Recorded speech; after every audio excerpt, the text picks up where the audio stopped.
আবারও ধেয়ে আসছে ঘূর্ণিঝড়। একদিনের মধ্যে ধেয়ে আসছে প্রবল ঘূর্ণিঝড় আইলা ও আমফানের থেকে চিত্রং।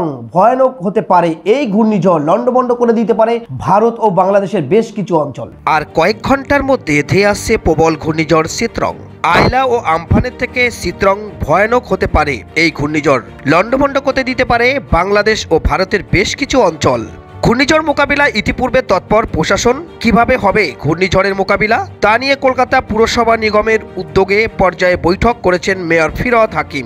এই বৈঠকে উপস্থিত ছিলেন কলকাতার পুরসভার সমস্ত বিভাগের আধিকারিক ও কর্তারা। বৃহস্পতিবার কালীপুজো উদ্বোধনে গিয়ে মুখ্যমন্ত্রী মমতা বন্দ্যোপাধ্যায় ফিরহাদ হাকিমকে নির্দেশ দিয়েছেন দুর্যোগ ঠেকাতে সমস্ত রকমের ব্যবস্থা নেওয়ার। তারপরই শুক্রবার বৈঠক করেন কলকাতার মেয়র ফিরহাদ হাকিম।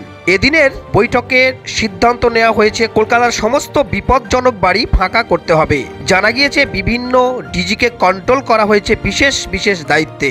এই ঘূর্ণিঝড়ের মুখে পড়তে পারে কলকাতার পাশাপাশি হাওড়া, হুগলি, উত্তর 24 পরগনাতেও পড়তে পারে এই দুর্যোগের প্রভাব। তবে সব থেকে বেশি ক্ষতিগ্রস্ত হতে চলেছে পূর্ব মেদিনীপুর, দক্ষিণ 24 পরগনা, সুন্দরবনের বিস্তীর্ণ অঞ্চল। বিপর্যয় মোকাবিলা, নিকাশি, ড্রেন সহ কয়েকটি গুরুত্বপূর্ণ দপ্তরের ছুটি বাতিল করা হয়েছে চিত্রং মোকাবিলা করার জন্য।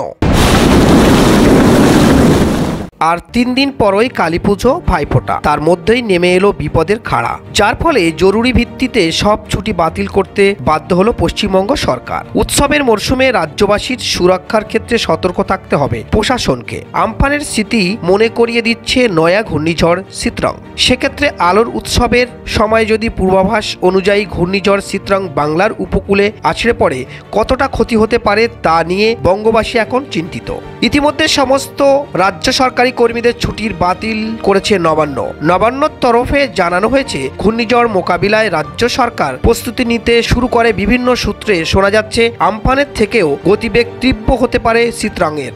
আর তাই যদি হয় পূর্বাভাস অনুযায়ী চিত্রং 25শে অক্টোবর অর্থাৎ মঙ্গলবার পশ্চিমবঙ্গ বাংলাদেশ উপকূলে তীব্র বেগে আছড়ে পড়ে, তাহলে ভয়াবহ ক্ষয়ক্ষতির হওয়ার আশঙ্কা থেকেই যাচ্ছে। ফের একবার উপকূলবর্তী এলাকার বাসিন্দারা সর্বস্ব হারানোর আশঙ্কায় ভুগছেন।